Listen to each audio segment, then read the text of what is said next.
Ang kwentong ito ay hango sa totoong buhay. Mula ito sa isa nating kabayan na itago na lang natin sa pangalang Pido. Taong 1975, probinsya ng Samar. Nang mga panong ito, masayang naninirahan sa isang bayan sa probinsya ng Samar itong si Pido. Kasama ang buong pamilya. Pagtatanim ng pinya at saging ang pangunahing pinagkakakitaan. Nagmamay-ari ng malawak na taniman ang kanyang ama na sila mismo ang nagpapatakbo. Panganay sa 5 magkakapatid. Bilang nag-iisang anak na lalaki, siya ang inaasahan ng ama na magpatuloy ng kanilang hanap buhay. Nagsimula bilang simpleng magsasaka. Nakalaunan ay pinalad at nakapagpundar ng sariling lupa sa tulong ng hindi pangkaraniwang kaibigan. Aatras tayo ng 20 taon. Ito yung mga panahong nagsisimula pa lang sa buhay ang ama ni Pido. Ang pangalan niya ay Armando. Nasa edad 35 si Armando ng mga panahong ito. Anak ng simpleng magsasaka. Wala pa silang sariling lupa ng mga sandaling iyon, kaya kailangang makisaka ng kanyang ama upang mabuhay. Tanging gawaing bukid lang ang alam nitong trabaho, kaya wala siyang pagpipilian. Gayunpaman, nagawa nitong itaguyod ang pamilya. Dahil sa hirap ng gawain hindi nagtagal, bumigay ang katawan ng matanda at kalaunan ay pumanaw. Si Armando bilang nag-iisang lalaki sa kanilang pamilya ang humalili sa kanyang ama. Naghanap ito ng pagkakakitaan maliban sa pagsasaka. Hanggang sa mapadpad ang nooy binata pang si Armando sa isang plantasyon ng saging. Tuwing Lunes, Miyerkules at Biyernes, nagtatrabaho ito sa taniman at pagsapit ng Martes, Huwebes, Sabado at Linggo, inilalaan nito ang oras sa kanilang maliit na lupang sinasaka. Hindi alintana ng binata ang matinding hirap dahil na din sa kagustuhang makapagtapos ng pag-aaral ang kanyang mga kapatid. Wala nang kakayahan ang ina sa pagtatrabaho, kaya inako nito ang responsibilidad ng magulang. Sa paglipas ng panahon, isa-isang nakapagtapos ng kolehiyo ang 2 kapatid. Kalaunan ay nag-asawa at umalis sa tahanan. Tinanggap ni Armando na mangyayari ito, kaya kahit papano naging masaya ang binata na nagawa niya ang obligasyon sa mga kapatid. Hindi na sumagi sa isipan niya ang mag-asawa dahil abala ito sa pagtatrabaho. Ngunit sadyang mapaglaro ang tadhana. Nakilala nito ang anak ng may-ari ng pinagtatrabahuhang sagingan. Naging magkaibigan ang dalawa hanggang sa hindi na malayang kapwa nahulog ang loob sa isa't isa. Wala namang naging problema sa mga magulang ng dalaga dahil nakikita naman nilang responsable si Armando. Isa pang dahilan ng ama ng dalaga ay wala itong anak na lalaki na magpapatuloy ng kanilang negosyo. Ikinasalang dalawa, kalaunan ay nakabuo ng sariling pamilya. Sa paglipas ng mga taon sila ang namahala sa taniman at dahil sa kasipagan ni Armando, lalo pa itong lumago. Hanggang sa isang kamanghamanghang pangyayari ang naging daan para lalong lumago ang taniman at umangat sa buhay ang mag-asawa. Isang hapon na habang nagsusunog ng mga tuyong dahon sa gilid ng sagingan, napansin ni Armando ang pambihirang laki ng puso ng saging. Papalabas pa lamang ito. Namangha si Armando, kaya naman naupo ito sa tapat ng puno at pinagmasda ng puso. Medyo pagod na din siya ng mga sandaling iyon, kaya hindi na malayan na unti-unti siyang nakatulog. Paggising ni Armando ay madilim na, kaya dali-dali itong tumayo upang umuwi. Napalingon ito sa puso ng saging. Nakitang nagliliwanag ito. Inakala ni Armando na namamalikmata lang siya. Ngunit kahit ilang beses na nitong kinusot ang mga mata, naroon pa rin ang liwanag at lalo pa itong lumalakas. Nilapitan nito ang puso ng saging at tinignang mabuti kung ano ang nangyayari. Laking gulat ni Armando. May kung anong nahulog mula dito at dahil nasa tapat siya ng mismong puno, direkta itong nahulog sa loob ng kanyang damit. Nataranta ang Ginoo dahil parang yelo ito sa lamig ng maramdaman sa kanyang katawan ang bagay na yun. Dali-daling kinuha ni Armando ang kung anong nahulog at tinitigan. Hugis maliit na puso ng saging. Makinis at napakalamig nito sa pakiramdam. Nakarinig ng mga kaluskos sa paligid ang Ginoo. Kaya kaagad nitong dinampot ang tabak at dahan-dahang naglakad patras. Kung sino ka mang nagtatago sa paligid, lumabas ka na. Hindi kita sasantuin. Wika ni Armando.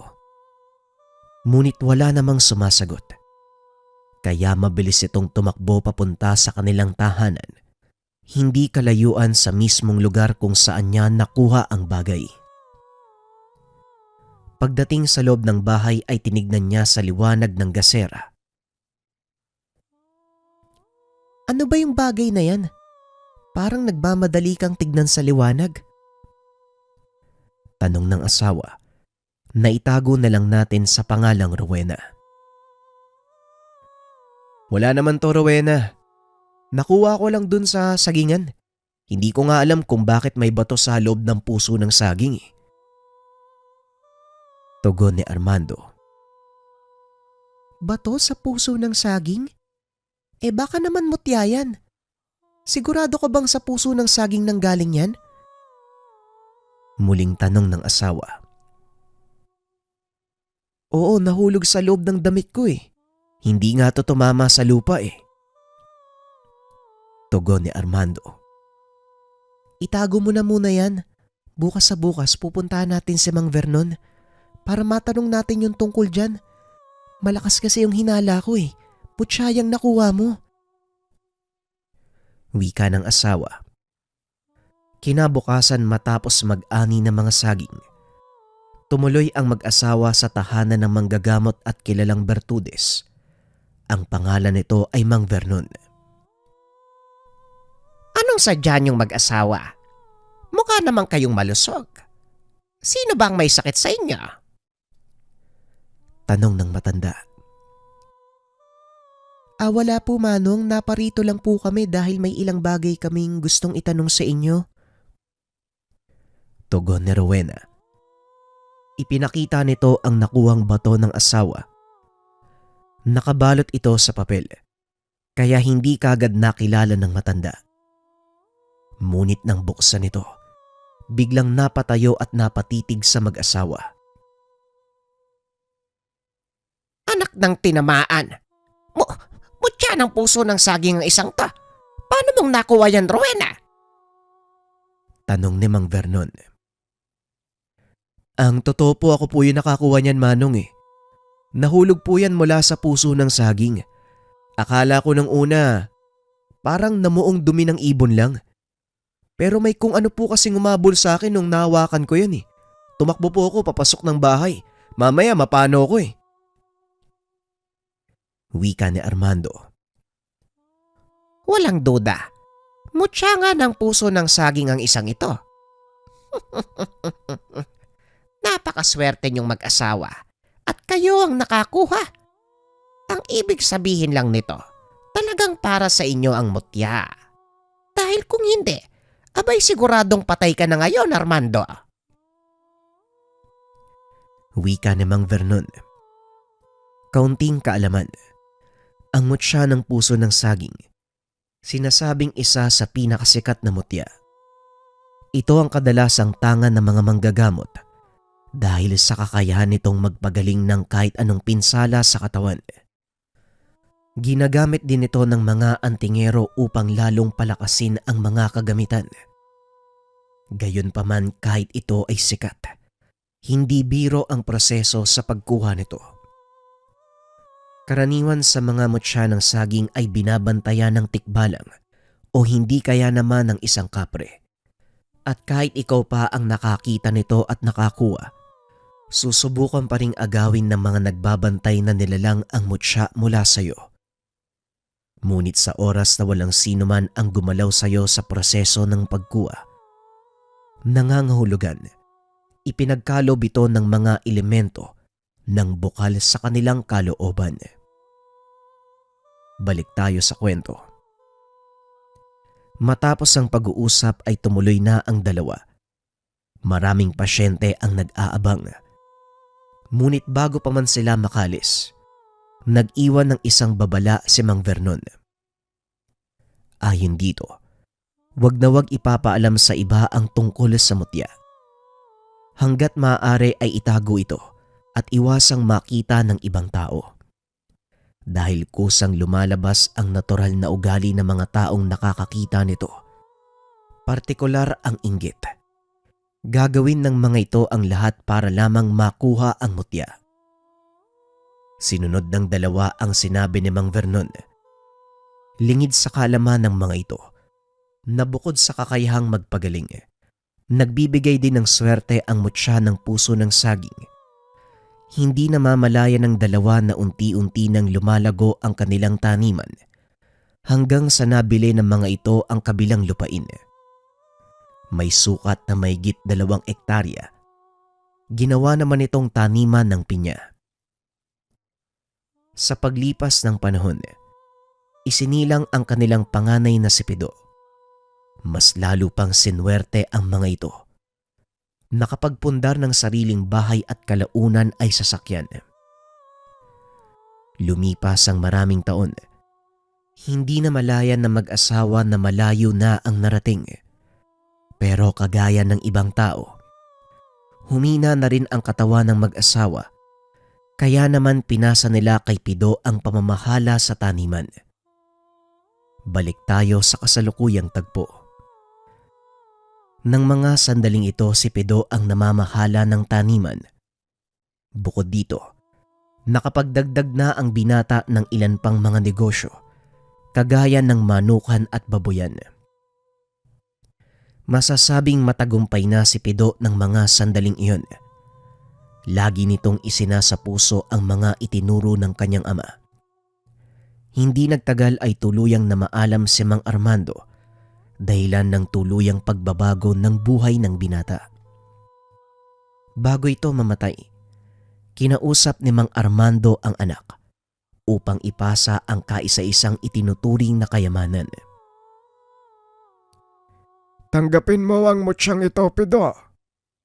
Ingatan mo, dahil ito ang dahilan kung bakit tayo nasa ganitong antas ng ating pamumuhay. Ang lahat ng meron tayo ngayon ay dahil sa pagsusumikap namin ng iyong ina at sa gabay na nilalang na totoong nagmamay-ari nito. Wika ni Mang Armando habang hawak-hawak ang kamay ng binata. Tay, hindi ko po matatanggap yung mutya na to eh. Kayo po yung nagmamay-ari niyan at isa pa, hindi po ako sigurado kung karapat-dapat ba ako magmana niyan. Tugon ni Pido. Noon pa lang ay alam na ng binata ang tungkol sa mutya. Ngunit ni minsan, hindi nito hinangad ang magkaroon ng ganong uri ng gamit. Wala din sa isipan ni Pido ang mga bagay na kagaya ng mutya dahil hindi siya lubusang naniniwala. Alam kong hindi ka naniniwala sa kakayahan ng mutyang ito. Pero nais kong ikaw mismo ang magpatunay na totoo ang lahat ng sinasabi ko. Kaya pakiusap, tanggapin mo na lang at pangalagaan. Wika ni Mang Armando. Dahil huling kahilingan ng ama. Walang nagawa ang binata kung hindi sundin ito. Matapos maipasa sa kanya ang mutya, kakaibang pakiramdam ang bumalot kay Pido. Hindi nito maipaliwanag ang gaan ng kalooban sa kabila ng katotohanang na maalam na ang ama. Pangako tay, iingatan ko po yung mutya mo. Pangangalagaan ko. Salamat po sa pagtitiwala. Hindi ko po kayo bibiguin. Ipagpapatuloy ko po ang nasimulan nyo at lalo kong papalaguin. Wika ni Pido. Hindi mo na kailangang sabihin sa akin ang mga bagay na yan. Nakikita ko ang pagsisikap mo. Kaya alam kong hindi mo papabayaan ang ating lupain. Wika namang Armando. Matapos ay unti-unti itong nawalan ng ulirat. Hanggang sa mapagtanto ng binata, nawala na nga ang ama. Tumagal ng halos 10 araw ang burol ng matanda. Dahil marami sa kanilang kamag-anakan ang nagpunta sa burol. Ang ilan sa mga ito ay nagulat. Hindi nila inaakalang gano'n na kalayo ang narating ni Mang Armando. Dito din nakilala ng binata ang nakababatang kapatid ng ama. Naitago na lang natin sa pangalang Josefa. Kakatapos lang ng libing ni Mang Armando nang kausapin nito si Pido. Tignan mo nga naman. Hindi ko akalaing ganito pala kayaman si Manong Armando. Meron din kayong sasakyan, no? Siguro kayo yung pinakamayamang pamilya dito. Wika ni Josefa. Hindi naman po siguro. Marami pong nagmamay-ari ng malawak na lupain dito sa bayan. Nagsumikap lang talaga si tatay. Kaya narating niya yung ganitong buhay. Wika ni Pido. Kayo namang mga anak ni Manong, lalong-lalo na ikaw, no? Walang kahirap-hirap na napasayo yung ipinundar niya. Kung sa bagay, ano bang ginawa mo para sa kanya? Tanong ni Josefa. Nalabis naman ay pinagtaka ng binata. Sandali lang ho . Ano po bang ibig niyong sabihin? Tugon ng binata. Ang sinasabi ko, totoo bang sa'yo pinasa ni Manong ang lahat? O baka naman ikaw lang yung gumawa ng kwento? Pinaniwala mo yung mga kapatid mo at syempre wala silang magagawa dahil ito ang kagustuhan ng ama mo. Wika ni Josefa. Biglang nakaramdam ng hindi maganda si Pido at upang hindi ito makasagot ng pabalang sa tiyahin, pinili nitong umiwas, ngunit sadyang makulit si Josefa. Ang mabuti pa tiya, kumain na kayo ng tanghalian. Maraming dumalo sa libing ni tatay, baka maubusan kayo ng pagkain. Wika ng binata sabay lakad palayo. Huwag kang magpakampante, Pido, dahil sisiguraduhin kong makukuha ko ang para sa akin. Alam kong may parte ko sa pinaghirapan ng aking kapatid. Huwag ka masyadong makasarili, Pido. Wala kang mararating kung hindi dahil sa kapatid ko. Biglang nagtinginan ang mga tao nang marinig ang sinabi ni Josefa. Kaagad namang nakisali sa usapan ang isa pang kapatid ng ama. Naitago na lang natin sa pangalang Manuela. Anong kaguluhan na naman tong sinisimulan mo, Josefa? Hindi mo na ginalang ang libing ni Manong Armando. Kahit kailan talaga. Wala kang pinipiling lugar at okasyon. Wika ni Manuela. Inawat naman ito ni Pido at sinabing huwag nang pansinin dahil nakatingin na sa kanila ang lahat ng mga tao. Tama na po, Tia Manuela. Hayaan niyo na po siya. Nakakaya po sa mga panauhin. Wika ni Pido. Pwede ba, Manuela? Huwag kang makialam. Isa ka din eh. Hindi porket nakakaangat ka sa buhay, ituturing mo ko ng ganyan. Wika ni Josefa. Bago pa man tuluyang lumala ang sagutan ng magkapatid, inawat na ito ni Pido. Tara na, Tia Manuela, pumasok na po tayo. At kayo naman po, Tia Josefa, kung maaari lang po, igalang niyo ang alaala ng tatay ko. Umalis na po muna kayo. Wika ni Pido. Sa tulong ng mga kapatid ng binata, nagawa nilang paalisin si Josefa. Nakahinga ng maluwag ang binata. Hay nako, pagpasensya mo na yung tiya Josefa mo. Miserable kasi yung buhay niyan. Kaya naman ganun na lang kung magsalita. Sinisisi niya ang lahat ng mga kapatid niya sa naging takbo ng buhay niya. Pagpapaliwanag ni Tia Manuela. Siya naman po yung may kagustuhan nun, di ba? Pantay-pantay naman po kayong pinamanahan ni Lolo noon. Tugon ni Pido. Tama ka, Pido. Pero nilustay ni Josefa ang lahat ng iniwan sa kanya ng lolo mo. Maging ang ari-arian ng isa pa naming kapatid, inubos niya. Ay nako, hindi ko na alam kung ano mangyayari sa isang yon. Kaya hayaan mo na lang. Kami na ng mga tiyahin mo ang bahala sa kanya. Muling wika ni Tia Manuela. Inakala ni Pido na hindi na mauulit pa ang nangyari.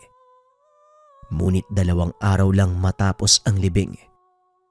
Isa sa mga tauhan ni Pido ang nagpunta sa kanilang tahanan na may dalang masamang balita. Pido, pasensya ka na kung naistorbo kita.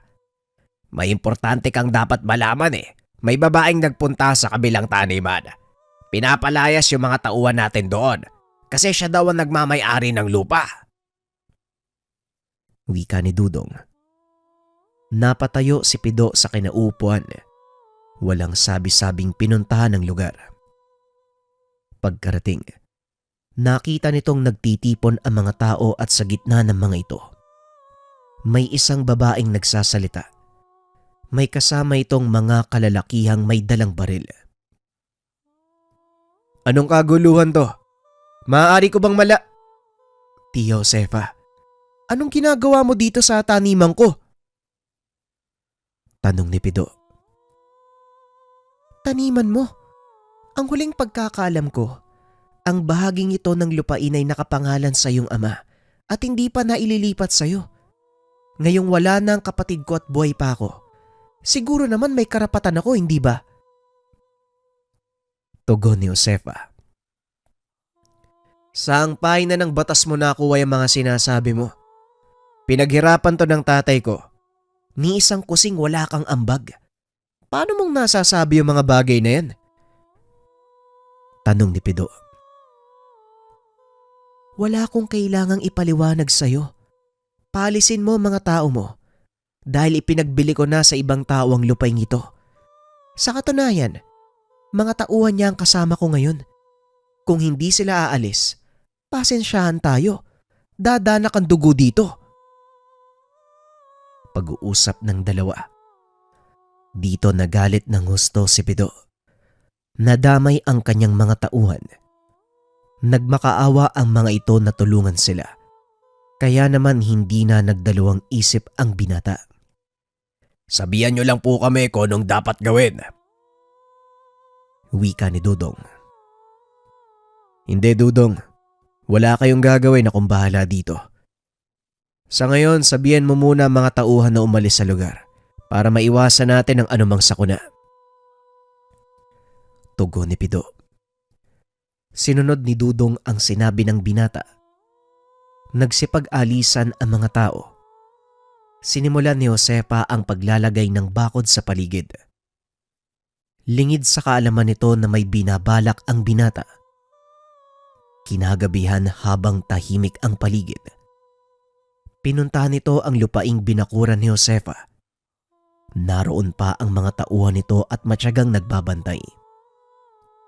Naupo ang binata sa likod ng puno ng saging at kinuha ang kanyang mutya. Kaibigan, ngayon ko kailangan ng tulong mo. Paalisin mo mga taong yan sa lugar na to. Wika ni Pido. Matapos ay bigla itong nakarinig ng malakas na yapak ng paa na tila ba nagmumula sa mga kabayo. Kasunod nito ay mga halinghing. Ilang sandali lang narinig na ng binata ang nagsisigawang mga tauhan. Kitang-kita din ito kung paano silang tumilapon palabas ng kubo. Napapangiti na lang si Pido. nang makitang nagtakbuhan ang mga kalalakian. Ni hindi alam ng mga ito kung ano ang tumama sa kanila. Binaklas din ng mga kaibigan ni Pido ang bakod na inilagay ng mga ito. Matapos ay bumalik sila sa kinaroroonan ng binata. Nagawa na namin ang sinabi mo. Huwag kang mag-alala. Mananatili ang ilan sa mga kasama ko para pangalagaan ang bahaging ito ng lupain. Wika ng tikbalang. Mabilis siyang umalis sa lugar. Bumalik na rin sa tahanan si Pido. Kinabukasan maaga nitong kinausap ang mga tauhan para ilipat sa ibang lugar pansamantala. Habang nakikipag-usap, dumating na ang mga kalalakihang sakay ng truck. Bumaba ang isa sa mga ito at nilapitan si Pido. Ikaw ba si Pido? Yung may-ari ng lugar na to? Ako si Poldo, tauhan ni Mayor. Sinugod mo daw yung mga kasama namin nagbabantay kagabi? Wika ni Poldo. Una sa lahat, walang nabiling lupain mula sa akin si Mayor. Sa pilitang binakura ng bahagi ng lupaing pagmamay-ari ko. Ikalawa, paano mo nasabing ako yung sumugod? Tanong ni Pido. Ayon kay Josefa, ikaw lang ang may motibong gawin yon. Ang lakas naman ng loob mong kalabanin si Mayor, no? Hindi mo siya kilala, pare. Kaya kung ako sa'yo, magpapakumbaba ako. Mahirap banggain yung taong yun. Payong kaibigan lang naman tong sa akin. Huwag mo nang subukan, pare. Wika ni Poldo. Naparito kayo sa lupa ko para takutin ako. Pasensya na pero hindi ako natitinag eh. Umalis na kayo dahil ayokong magkaroon ng malaking gulo. Tugon ni Pido. Huwag kami yung tinatakot mo, ha? Kasi walang pakialam yung amo namin kung isa ka sa pinakamayamang tao dito sa bayan. Hanggat hindi ka niya napanghahawakan, kalaban ang turing niya sa'yo at lahat ng bumabangga sa kanya natutumba. Wika ni Poldo. Huling babala, kaibigan. Kung ayaw mong may mangyaring masama sa inyo, umalis na kayo. Wika ni Pido. Naglabasan mula sa kasagingan ang mga tauhan nito. May dalang itak, sibat at mga pana. Nanlaki mga mata ni Poldo at dali-dali itong sumakay ng truck. Huwag kayong matutulog sa gabi. Nagdeklara kayo ng gera laban sa amo ko at sisiguraduhin ko sa iyo, kaibigan, na ibibigay ni Mayor ang gusto mo. Muling wika ni Poldo. Sabay patakbo ng truck. Alam ni Pido na nasa panganib ang mga tauhan. Wala itong magagawa kung sakaling sumalakay ang mga tauhan ni Mayor. Sinabihan nito ang mga taong umalis na muna sa taniman para sa kanilang kaligtasan. Kaso nga lang nagmatigas ang mga ito at tumutol. Hindi kami aalis sa lugar na ito. Dito na po kami lumaki at hindi namin basta-bastang iiwan ng lupain. Lalaban kami, Pido! Wika ni Dudong. Hindi ko maaaring isugal ang buhay nyo. Kung may mapapahamak dito, ako lang. Hindi dapat kayo madamay. Tugon ni Pido. Ngunit sadyang matigas ang ulon ng mga tauhan. Para sa kanila dito sila nabuhay at dito din sila mamamatay. Kahit magalit ka sa amin, Pido, hindi namin iiwan ang lugar na ito. Mamamatay kung mamamatay. Hindi kami aalis. Muling wika ni Dudong. Kung ganon, salamat. Magsipaganda kayo. Pwede tayong sugurin mamayang gabi. Magpalitan na lang sa pagbabantay. Ako nang bahala sa pagkain nyo. Huwag na muna kayong umalis dito sa bahay. Tugon ni Pido. May mga saging pa tayong dapat anihin ngayong araw. Hanggat maaari, Ayaw naming masayang mga yon. Pagtutulungan na lang namin ang mga dapat gawin. Marami naman kami, sandali lang yon. Tugon ni Dudong. Kayo ang bahala basta mag-iingat kayo. Kung sakaling may mangyaring hindi maganda, ipagbigay alam nyo sa akin. Wika ni Pido. Hindi rin natiis ng binata ang manood na lang sa kanyang mga tauhang nagtatrabaho. Tumulong na din ito. Gamay ni Pido ang gawain, lalo na ang pag-aani ng mga saging, dahil ito ang trabahong unang itinuro sa kanya ng ama. Alas 5 ng hapon, nagawa nilang tapusin ang lahat ng trabaho. Bumalik ang pangkat sa tahanan ni Pido at doon na malagi. Gahaman talaga ang alkalde ng bayang ito, Pido. Hindi mo lang nararamdaman ang sama ng ugali nila dahil may kaya ka. Pero kaming mga mahihirap, kami ang naagrabyado. Wika ni Dudong. Alam ko ang nangyayari kaya nga naawa ako sa iba nating kababayan eh. Kaso wala naman ako magawa. Tugon ni Pido. Sana lang maging simula na ito ng pagbabago. Malakas ang kutob ko na may mangyayaring maganda sa kabila ng kaguluhan. Hindi naman sa sinasabi kong masaya ako sa nagaganap sa inyo, boss. Pero alam kong ito ang magiging daan para sa pagbabago. Wika ni Dudong. Sana nga Pido mangyari yan. O siya, ako na muna magbabantay. Magpahinga kayo. Pag-uusap ng dalawa. Habang nagbabantay naglakad sa paligid ang binata, nagpakita sa kanya ang gabay na tikbalang ng mutya. Simula sa iyong ama, katuwang na ako sa pangangalaga sa lupaing ito.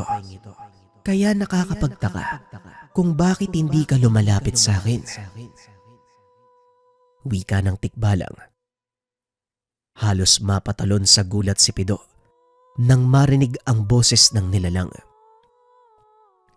Nakakagulat ka namang kaibigan, no? Pasensya na ha. Pero hindi naman ibig sabihin nun nakalimutan ko na kayo. Masaya ako't nariyan ka para tumulong.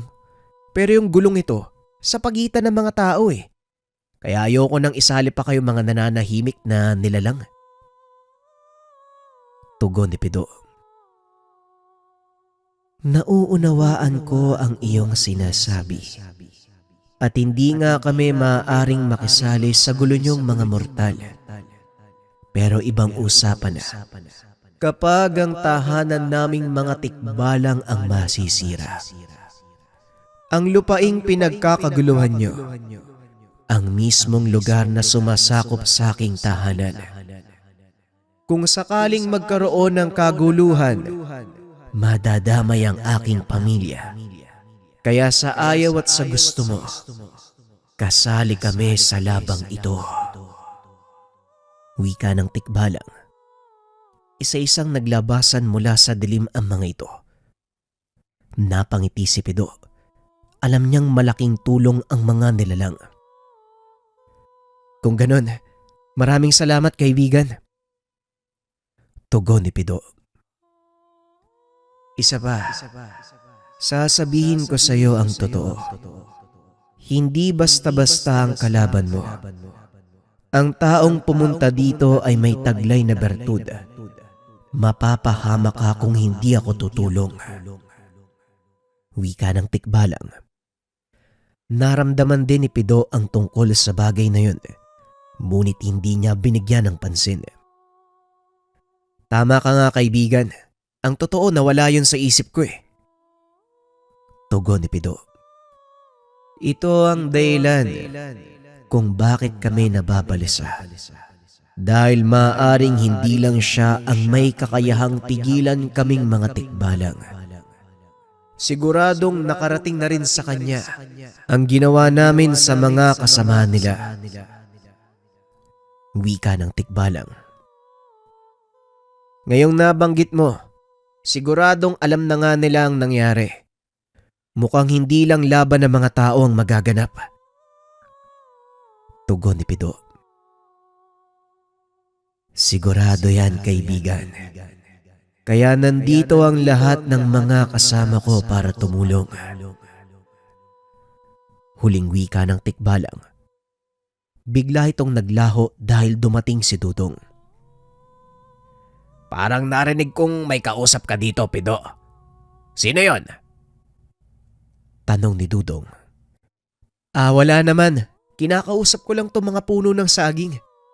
Ikaw ba nakapagpahinga ka na? Tanong ni Pido. Oo, Pido. Ikaw naman ang matulog. Baka mapano ka niyan. O sige, basta gisingin niyo ako kapag may nangyaring hindi maganda. Wika ni Pido. Matapos ay pumasok na ito sa bahay. Naiga ito sa kanyang silid. Ilang minuto lang ay nakatulog dahil na rin sa sobrang pagod. Kinabukasan nagising ito sa malakas na tawanan ng kanyang mga tauhan. Paglabas nito ng tahanan, nakita niyang nagkukumpulan ang mga ito. Nanlaki ang mga mata ng binata nang makita ang ilan sa mga taong nakatali sa puno ng saging. Walang saplot ang mga ito at tila pinaglaruan ng kung anong nilalang ang muka.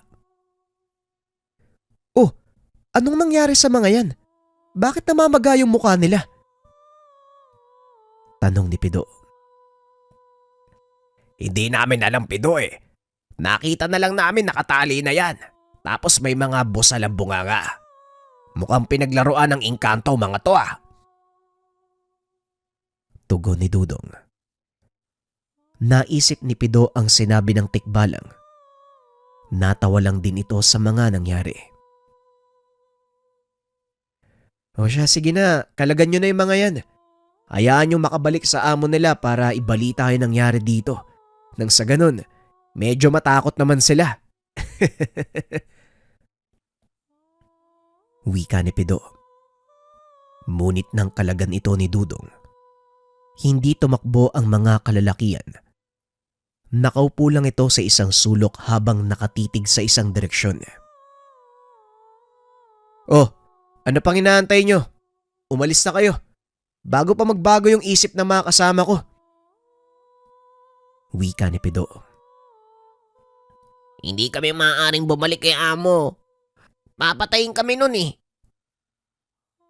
Tugon ng lalaki. Bakit niya naman gagawin yun? Mga tauhan niya kayo Tanong ni Pido.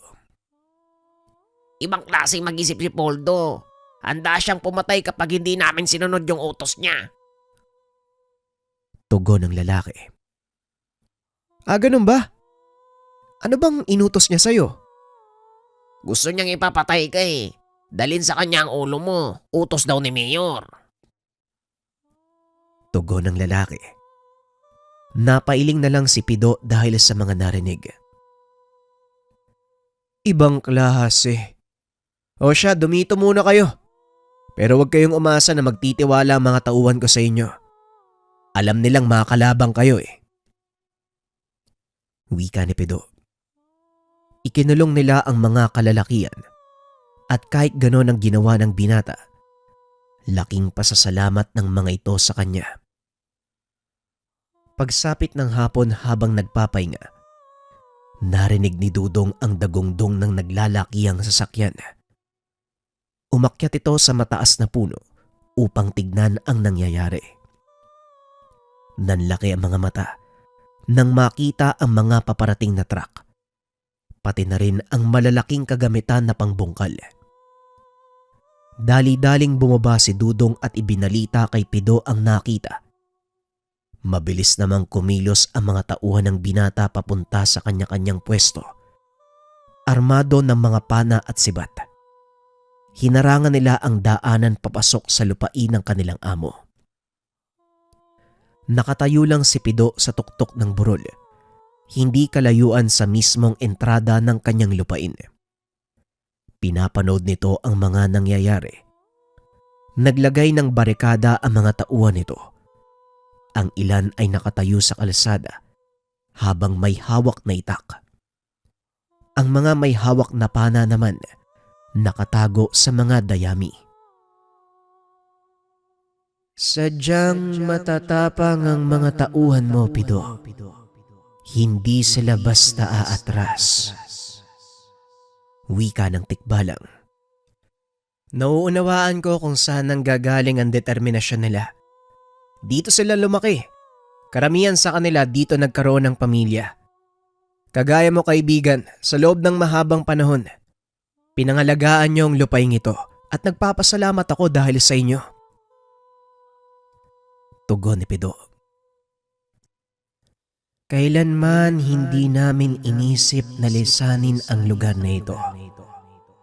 Nakadikit sa lupaing ito ang aming mga buhay. Kaya kahit ano pa ang mangyari, kahit ikamatay namin ay lalabang kami. Wika ng tikbalang. Laking gulat ni Pido nang makita ang iba pang tikbalang. Naglabasan sila mula sa mga puno. Ramdam nito ang pag-init ng tangan niyang mutya. Napalingon ang tikbalang at muling nagsalita. Narito ang isang pulutong ng mga tikbalang. Handang lumaban para sa iyo. Napangiti si Pido dahil malaking tulong ang mga elemento sa labang iyon. Armado ng baril ang mga tauhan ng mayor sa pangunguna ni Poldo. Huwag kayong magpasindak sa mga itak nila. Patayin ang sino mang humarang sa inyo. Sigaw ni Poldo. Nagsipagbabaan sa truck ang mga tauhan nito. Naglakad papunta sa barikada. Sus Ginoo, pagkadamuwa man ning mga tawhana, matay na po daan ni Hinood. Wika ni Dudong sa salitang Bisaya na ang ibig sabihin, Sus Ginoo, napakadami ng mga taong ito. Mukhang mamamatay na tayo dito. Napalingon ito sa bandang paanan ng burol. Narinig ni Dudong ang dagungdong na tila mula sa mga gumugulong na bato. Nanlaki mga mata nang makita ang umaalsang alikabok. Hindi alam ng mga kalaban kung ano ang paparating dahil hindi nila makita kung saan nagmumula ang mga yabag. Nagulat ang mga ito nang bigla silang magtalsikan kasama ng mga gamit pangbungkal. Huwag kayong panghinaan ng loob. May tumutulong sa atin. Wika ni Dudong. Dali-daling nagsipagsugod ang mga magsasaka. Pinagtataga ang mga tauhan ni Poldo. Habang pinapanood ito ni Pido, abot langit ang pag-aalala niya sa mga tauhan at mga tikbalang na nooy nakikipaglaban. Kailangan nila ang tulong ko. Hindi ako mapakali dito. Wika ni Pido. Sandali lang. Hindi ka pwedeng sumugod ng ganyan. Hindi pangkaraniwang tao ang kalaban mo. Tugon ng tikbalang. Matapos ay bigla itong sumanib kay Pido. Hindi may paliwanag ng binata ang lakas na nararamdaman ng mga oras na yun. Napapangiti si Pido dahil yon ang unang pagkakataon na naramdaman niya ang ganitong bagay. Ngayong taglay mo ang lakas ko. Isa ito sa mga kakayahan ng mutsyang tangan mo. Mas malaki ang pag-asa mong manalo laban kay Poldo. Wika ng tikbalang. Tumakbo pababa ng burol si Pido. Walang pagdadalawang isip na sinugod si Poldo. Lahat ng humarang sa daan nito. Pinagsusuntok ng binata. Maging siya ay namangha sa bilis ng kilos. Napansin naman ito ni Poldo. Ngunit bago pa man siya makapaghanda, tumama na sa pisngi nito ang kamao ni Pido. Tumilapon sa malayo si Poldo. Nagulat ito sa ginawa ni Pido. Anong ginawa mo sa sarili mo? Saan ang galing ang lakas mo? Tanong ni Poldo. Hindi mo na kailangang malaman. Ngayon bibigyan kita ng pagkakataong itigil ang lahat ng ito. Tugon ni Pido. Napatalsik mo lang ako ng isang beses. Akala mo kung sino ka na. Pasensya, hindi ako nakapaganda sa ginawa mo eh. Wika ni Poldo habang pinapagpag ang kanyang damit. Napangiti naman si Pido at sa hindi malamang dahilan, tila nakaramdam siya ng kagustuhang makipaglaban. Mukhang hindi mo narinig ang sinabi ko, kaibigan. Uulitin ko, umalis na kayo dito. Wika ni Pido. Anong aalis? Manigas ka! Tugon ni Poldo sabay suntok ng malakas sa binata. Nagawa itong ilagan ni Pido. Ngunit nahagip siya ng bahagya. Ramdam nito ang bigat ng atake kahit daplis lang ang tumama sa kanya. Huwag kang magpakampante. May taglay siyang lakas mula sa isang uri ng orasyon. Mapanganib yon kapag tinamaan ka. Dahil maging ako ay maaaring maapektuhan. Wika ng tikbalang. Pasensya na, hindi na mauulit. Unang beses ko kasing ginawa to eh. Tugon ng binata. Tumingin ka sa mga mata niya. At mula doon, makikita mo ang susunod niyang gagawin. Sa ganung paraan, mabilis mong maiiwasan ng kanyang mga atake. Wika ng tikbalang. Yun din ang unang beses na makipag-away ang binata, kaya medyo hirap siya sa pagkilos. Sinunod nito ang sinabi ng nilalang at laking gulat ni Poldo dahil kusang gumagalaw ang kanyang katawan. Naiiwasan ang mga suntok ni Poldo, maging ang mga bala ng baril na naliligaw sa kanilang direksyon. Nakikita nito na parabang napakabagal. Sunod-sunod na atake ang ginawa ni Poldo. Lahat ng yon ay nagagawang iwasan ng binata hanggang sa magkaroon nito ng pagkakataong umatake. Isang malakas sa suntok ang ibinigay nito. Tumama naman sa sikmura ni Poldo. Napaangat ang kanyang paa at halos isuka ang lamang loob.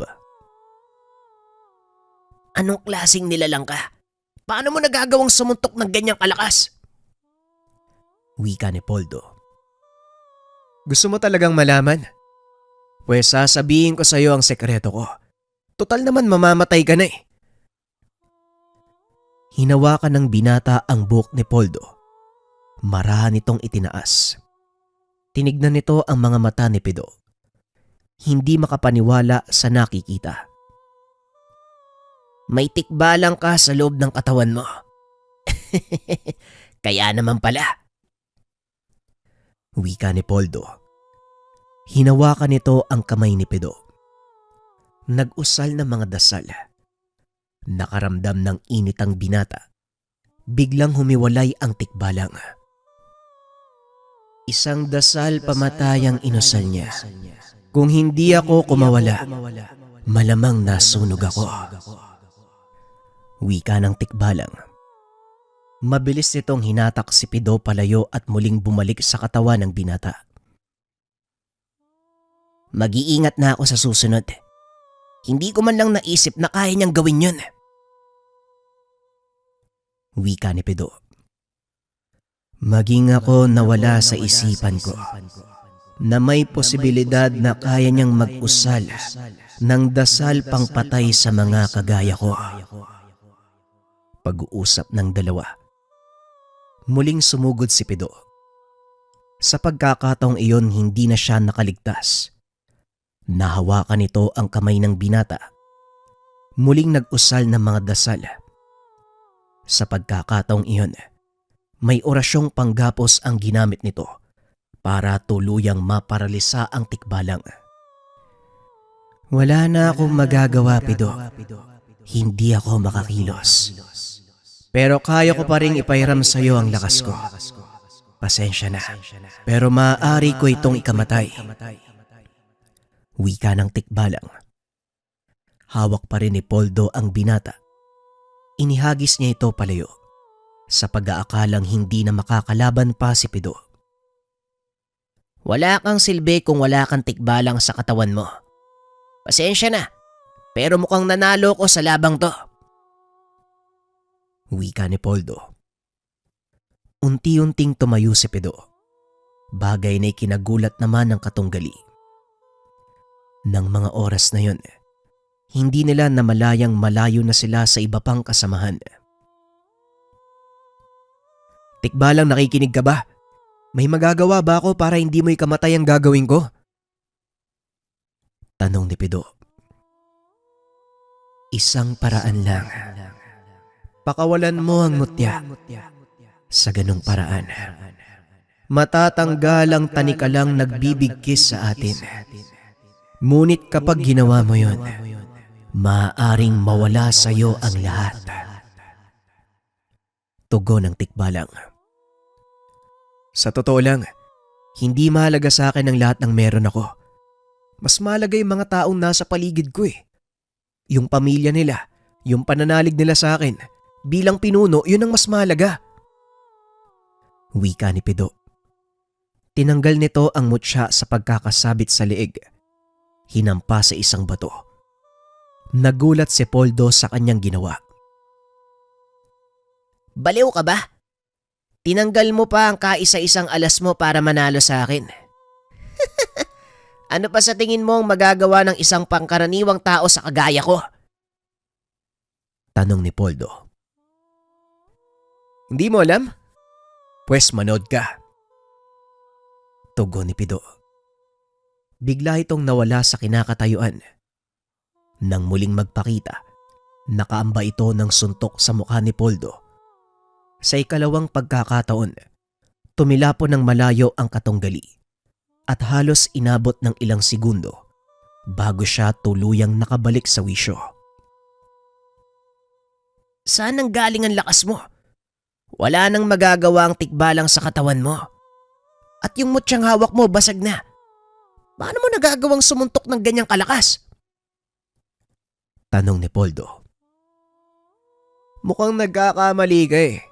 Maaaring basag na ang mutya ko. Pero hindi yun nangangahulugan na wala na akong natitirang lakas. Dahil sa ginawa ko, natanggal ang bigkis ng tikbalang at tuluyan itong nakalaya. Kusang loob na tumutulong ang nilalang na ito bilang kaibigan at hindi bilang alipin. Tugon ni Pido. Muli na naman itong sumugod. Sa pagkakataong iyon ay sobrang bilis ng kilos nito. Hindi malaman ni Poldo kung saan manggagaling ang atake ng binata, kaya panay ang tama nito sa kanyang muka. Sumuko ka na. Itigil mo yung ginagawa mo. Sa kasalukuyan mong kalagayan, wala ka ng kakayahang lumaban. Wika ni Pido. Mukhang ang nagkamali ako ng pagkilala sa'yo. Hindi ka nga basta-bastang baguhan. Tugon ni Poldo. Matapos ay dahan-dahan itong bumagsak sa lupa. Tapos na ang laban. Bumagsak na ang kanilang pinuno. Hindi pa. May isang bagay pa akong dapat gawin. Isang bagay. Ano yon, kaibigan? Ang tiyahin kong pasimuno ng lahat ng ito. Kailangan niyang matuto ng matinding leksyon. Tugon ni Pido. Ipaubaya mo na sa amin ang tungkol sa bagay na yon. Kailangan niyong bumalik sa loob ng koral dahil may gagawin kaming mga tikbalang. Pag-uusap ng dalawa. Matapos ay inutusan ni Pido ang mga tauhan. Bumalik sa loob ng taniman. Ang sumunod na ginawa ng mga tikbalang ay labis na ikinagulat ng lahat. Nagsipagtayuan ang mga tauhan ni Poldo. Isa-isang nag-akyatan sa kotse. Narinig pa nito ang ilan na nagtatanong kung ano ang nangyari. Mukhang nabura ang alaala ng mga yun ah. Wika ni Pido. Tama ka. Yun nga ang nangyari. Inalis na mga kasama ko ang kanilang mga alaala. Nang sa ganon, Hindi na sila muling bumalik sa lugar na ito. Wika ng tikbalang. Anong mangyayari ngayon, kaibigan? Aalis ka na rin ba sa pangalaga ko? Tanong ni Pido. Tama ka. Wala na sa'yo ang mutya. Ang ibig sabihin malaya na akong pumili. Tugon ng tikbalang. Oo nga no. O sige, malaya ka na. Hindi kita pipigilan.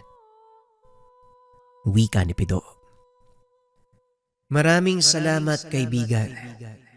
Pero pinili kong manatili sa'yo at paglingkuran ka. Isa kang mabuting tao, Pido. Alam kong marami kang matutulungan. Pag-uusap ng dalawa. Laking tuwa ni Pido dahil kasama ng pananatili ng tikbalang sa kanyang pangangalaga, magpapatuloy ang pasok ng swerte sa kanilang taniman. Tinupad ng tikbalang ang kanyang sinabi. Nagulat na lang si Pido dahil napabalitang nawala na sa tamang pag-iisip ang kanyang tiyahin. Nagpatuloy ang operasyon ng taniman ng binata. Sa pagkakataong iyon, marami sa kanyang kababayan ang natulungan. Lalo pa itong lumago sa tulong ng kanyang kaibigang tikbalang. Hanggang sa umabot na sa parteng Davao ang kanyang plantasyon. Marami sa mga kababayan nila ang pinadala doon upang magtrabaho. Naging kilalang taga-angkat ng saging at pinya ang binata hanggang sa umabot na sa ibang bansa ang kanilang produkto. Kalaunan, nagkaroon ng sariling pamilya ang binata at gaya ng ginawa ng kanyang ama. Ipinasa nito ang mga nalalaman sa anak para magpatuloy ng kanyang sinimulan.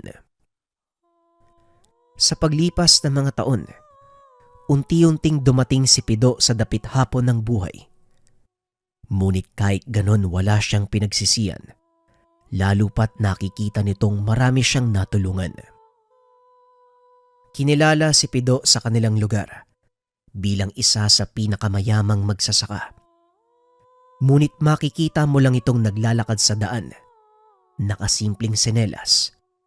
Hindi ito sumasakay sa sariling kotse, bagaman nagmamay-ari ng marami. Mas gusto nitong maglakad sa kalsada ng bayang kinalakihan. Para sa kanya, nanunumbalik ang mga alaala ng lugar sa tuwing ginagawa niya ito. Sa kasalukuyan, ang anak ni Pido ang namamahala sa taniman. Naging mas moderno ito at lalo pang nadagdagan ang oportunidad para sa mga kababayang nais magtrabaho. Dahil sa mga makinaryang inilagay ng pamilya ni Pido sa taniman.